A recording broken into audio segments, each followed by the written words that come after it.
ഈ ഈ ഈ പേഴ്സന്റെ പുറയിൽ ഉള്ള ഫാമിലിനെ കുറിച്ച്? ഫാമിലി ഭാര്യ ലേഖ, തിരുവനന്തപുരത്താണ് വീട്. എന്താ ചെയ്യുന്ന അവര്? ഹൗസ് വൈഫാണ്. ഹൗസ് വൈഫാണ്. പിന്നെ മൂത്ത മകള് ഇപ്പം +2 പഠിക്കുന്നു, എക്സാം പ്രിപ്പയർ ചെയ്തുകൊണ്ടിരിക്കുന്നു. പിന്നെ രണ്ടാമത്തെ മകൻ രാഹുൽ, അവനിപ്പം 6ാം ക്ലാസ് പഠിക്കുന്നു. മോള് രേഷ്മ. മൂത്താള് രേഷ്മ, രണ്ടാമത്തെ ആൾ മോൻ രാഹുൽ. അതാണ് പുതിയ കമ്പനി, നമ്മുടെ RR എന്ന് പറയും. Okay, Reshma and Rahul. ഞാനത് ചോദിക്കണം എന്നുണ്ട്, സാർ എന്നെ പറഞ്ഞു. പിന്നെ ഈ കുട്ടികൾക്ക് ഈ സൂറത്തിലെ എഡ്യൂക്കേഷൻ ഒക്കെ എങ്ങനെയാണ്? സൂറത്തിലെ എഡ്യൂക്കേഷൻ എന്ന് പറയുമ്പോൾ നമ്മുടെ കമ്പയർ ചെയ്യുമ്പോൾ കേരളത്തിലെ എഡ്യൂക്കേഷൻ്റെ അത്രയും ഒരു സക്സസ് ആണെന്ന് എനിക്ക് തോന്നുന്നില്ല. എൻ്റെ അഭിപ്രായത്തിൽ കേരളത്തില് ഡെഡിക്കേറ്റഡ് ആയ അധ്യാപകരുണ്ട്. അതുകൊണ്ട് എപ്പോഴും നമ്മുടെ മലയാളീസിനെ കുറിച്ച് നല്ലൊരു അഭിപ്രായമാണ് വടക്കേന്ത്യക്കാർക്കെല്ലാം. നല്ല അധ്യാപകരാണ്. പഠിപ്പിക്കാൻ നമ്മൾ പഠിപ്പിക്കുന്ന, അവർ പഠിപ്പിക്കുന്ന, മലയാളീസ് പഠിപ്പിക്കുന്ന ആ ഒരു കാഴ്ചപ്പാടിലല്ല ഇവിടെ ഉള്ള ആൾക്കാർ. അപ്പൊ അതുകൊണ്ട് മലയാളി ടീച്ചേഴ്സിനെയും മലയാളികളെയും കുറിച്ച് നല്ലൊരു അഭിപ്രായമാണ് ഈ കാര്യത്തിൽ വിദ്യാഭ്യാസ രംഗത്ത്. പിന്നെ ഇവിടെ എന്ന് പറഞ്ഞാൽ നമ്മളെ സ്കൂളിനേക്കാളും കൂടുതൽ ആശ്രയിക്കുന്ന ട്യൂഷനുകളാണ്. അപ്പൊ അത് നമുക്ക് വളരെ ഹൈലി കോസ്റ്റ്ലി ആണത്.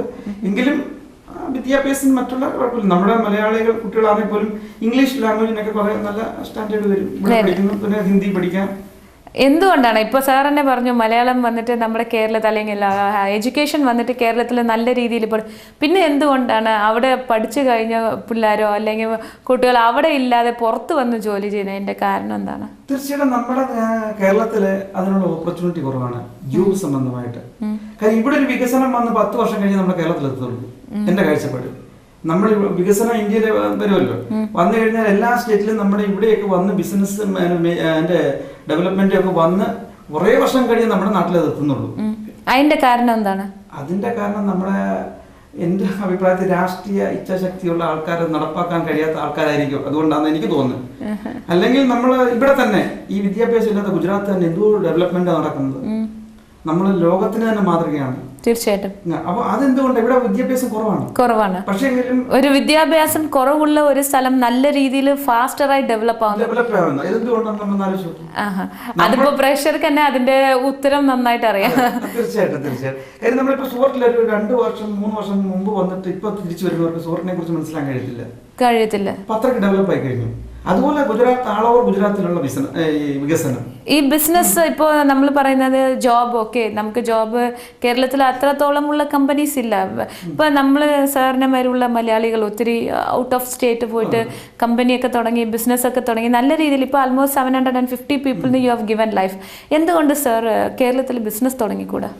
പക്ഷെ കേരളത്തിന്റെ അറ്റ്മോസ്ഫിയർ എനിക്ക് അനുകൂലമായിട്ട് തോന്നുന്നില്ല. കാര്യം കേരളത്തിൽ നമുക്കറിയാം ഇന്നും സമരം നടക്കുന്ന ഈ കണ്ടെയ്നർ എന്ന് നമ്മുടെ കൊച്ചിൻ, അതിൽ ഇന്നും ഒരു വലിയ ബിസിനസ് ഇത് ആവാൻ പോകുന്നത്.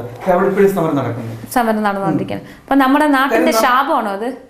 തീർച്ചയായിട്ടും. അത് ഇപ്പോഴത്തെ ഉള്ള രാഷ്ട്രീയക്കാരും മറ്റുള്ള ആൾക്കാരും അത് മനസ്സിലാക്കി അതിനൊരു അറുതി വരുത്തുകയാണെങ്കിൽ മാത്രമേ ഈ ബിസിനസ് മുന്നോട്ട് കേരളത്തിന് വരാൻ പറ്റുള്ളൂ. പിന്നെ അതിനുള്ള ഇൻഫ്രാസ്ട്രക്ചർ കേരളത്തിലില്ല. കേരളത്തിന്റെ ഭൂപ്രകൃതിയും മറ്റു കാര്യങ്ങളും ഒക്കെ നോക്കുമ്പോൾ അത് ഈ നമ്മുടെ ഗുജറാത്തോ മറ്റുള്ള സ്റ്റേറ്റിലോ പോലുള്ള ഇൻഫ്രാസ്ട്രക്ചർ ബേസിക്കായ കാര്യങ്ങൾ ഇവിടെ കുറവാണ്. പക്ഷേ അതേസമയം ഇവിടെ ആണെങ്കിൽ ബേസിക്കായ കാര്യങ്ങൾ ഇഷ്ടം പോലാണ്, നമുക്ക് ചെയ്യാനുള്ള സാഹചര്യം ഇഷ്ടം പോലാണ്. ഞാൻ ഇത്രയും കാലമായി ഇവിടെ ജീവിക്കുന്നു, ഒരു ദിവസം പോലും ഒരു സമരം ഞാൻ കണ്ടിട്ടില്ല. ഒരു സമരം പോലും. ഇന്ന് ഭരിക്കുന്ന കക്ഷിയുടെ സമരമാണെങ്കിൽ പോലും നമ്മൾ അറിയുന്നില്ല. റൂളിംഗ് പാർട്ടിയുടെ സമരമാണെങ്കിൽ പോലും ആരും അറിയുന്നില്ല. എല്ലാവരും വർക്ക് ചെയ്യുന്നു, അവരൊരു ജോലി ചെയ്യുന്നു. ഗുജറാത്തികളാണെങ്കിൽ മറ്റൊരു പ്രധാന ഗുണം എന്ന് പറഞ്ഞു കഴിഞ്ഞാൽ ഇവിടുത്തുകാർക്ക് മറ്റാൾക്കാർ വന്ന് എന്ത് സമ്പാദിക്കുന്നു, എന്ത് ജോലി ചെയ്യുന്നു അവർക്ക് പ്രശ്നമേ അല്ല. അവർക്ക് ജോലി കിട്ടുന്നുണ്ടോ, അവര് സമ്പാദിക്കുന്നുണ്ടോ, അവർക്കത് വിഷയമല്ല. അവര് സമ്പാദിക്കുന്ന അവരും കാശുകാരാണ്, അവർക്ക് ജോലി കിട്ടുന്നുണ്ട്, അവരും കാശുകാരാണ്. അത് ചിലപ്പോ അവര് ബുദ്ധി ഇല്ലാത്ത കാരണം കൊണ്ടായിരിക്കുമോ?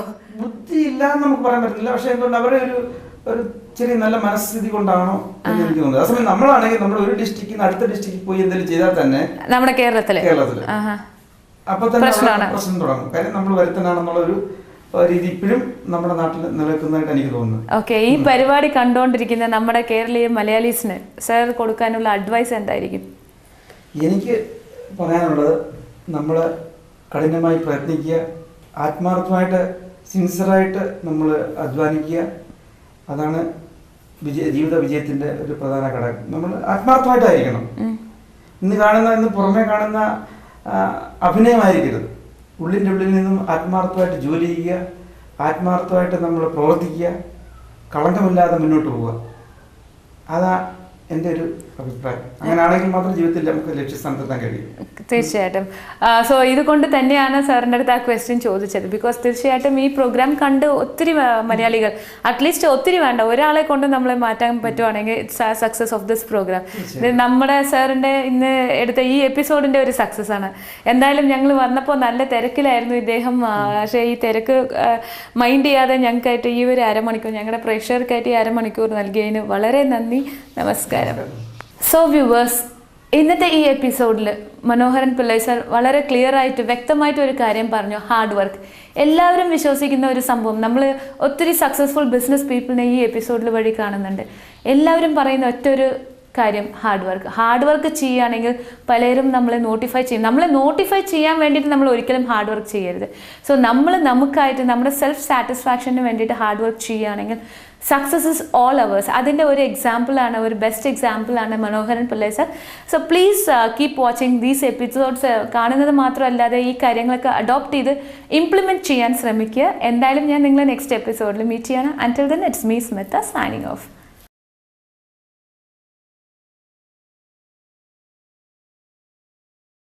സോ ഇന്നത്തെ ഈ എപ്പിസോഡിൻ്റെ ചോദ്യം ഇതാണ്: ലോകത്തിൽ ആദ്യമായിട്ട് സെൻസസ് നടപ്പാക്കിയ രാജ്യം ഏതാണ്? I repeat the question, which is the first country that implemented census? ഈ ചോദ്യത്തിന് ശരിയുത്തരം ഇനി പറയുന്ന ഈ ഫോൺ നമ്പറിലേക്ക് വിളിച്ചു പറയുക. നന്ദി. ഞങ്ങളെ വിളിക്കേണ്ട ഫോൺ നമ്പർ 0484231778 അല്ലെങ്കിൽ 83. ഫോൺ നമ്പർ ഒരിക്കൽ കൂടി 0484231778 അല്ലെങ്കിൽ 83.